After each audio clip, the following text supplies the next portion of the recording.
Hello everyone, তোমরা সবাই কেমন আছো? আশা করি সবাই খুব ভালো আছো। তো আমি আছি তোমাদের সাথে অর্পিতা, আর তোমরা দেখছো দ্য ইজি ফ্যাক্ট। তো আজ বাড়িতে রান্না করেছিলাম টমেটোর চাটনি, তাই ভিডিওটা স্কিপ না করে লাস্ট পর্যন্ত দেখো। চলো ভিডিওটা শুরু করা যাক। তো এখানে আমি বড় সাইজের দুটো টমেটো কেটে নিয়েছি। তারপর কড়াইটা বসিয়ে দিয়েছি। কড়াইটা গরম হয়ে গেলে তার মধ্যে দিয়ে দিলাম সামান্য পরিমাণে তেল। তারপর হালকা নেড়ে চেড়ে দিলাম। এরপর এর মধ্যে দিয়ে দিলাম সামান্য পরিমাণে সর্ষে। তোমরা কিন্তু এখানে সর্ষের বদলে পাঁচফোড়ন দিতে পারো।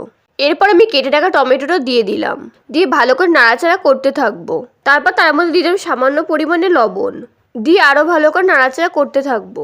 টমেটো চাটনি রান্নাটা তো একদমই সিম্পল, তোমাদেরকে আর নতুন করে কী বা বলবো। আমি টমেটোকে 5 মিনিটের জন্য সিদ্ধ হতে দিলাম, তার জন্য ঢেকেও দিয়েছিলাম। আর 5 মিনিট পরে ঢাকনা তুলে ভালো করে নাড়াচাড়া করে দিলাম। দেখো টমেটোটা একদম সিদ্ধ হয়ে গেছে। বন্ধুরা, তোমরা এখন যারা চ্যানেলটা সাবস্ক্রাইব করেন তারা ভিডিওতে লাইক করে চ্যানেলটা সাবস্ক্রাইব করে দিও। আর পাশে থাকা বেল আইকনটিকে অবশ্যই প্রেস করো, যাতে পরবর্তী ভিডিও নোটিফিকেশন সবার আগে তোমার কাছে পৌঁছায়। এরপর আমি এর মধ্যে দিয়ে দেবো পরিমাণ মতন চিনি। আমি চিনির পরিমাণটা একটু বেশি দিলাম, কারণ আমি মিষ্টি মিষ্টি খেতে পছন্দ করি। তোমরা যে যেই পরিমাণে মিষ্টি খাবে সেই পরিমাণে চিনি দিও। এরপর আমি ভালো করে নাড়াচাড়া করে দেবো। ব্যাস, আমার টমেটো চাটনি কিন্তু প্রায় রেডি হয়ে গেছে, তাই আমি আরও কিছুক্ষণের জন্য ঢেকে দিলাম। আর কিছুক্ষণ পর ঢাকনা তুলে নাড়াচাড়া করে দিলে রেডি টমেটো চাটনি। বন্ধুরা, ভিডিওটা ভালো লাগলে লাইক কমেন্ট শেয়ার করে চ্যানেল সাবস্ক্রাইব করে আমার পাশে থেকো। আজকের ভিডিওটা এই পর্যন্ত, দেখা হয় পরে ভিডিও। ততক্ষণ পর্যন্ত সবাই সুস্থ থেকো, ভালো থেকো, বাই।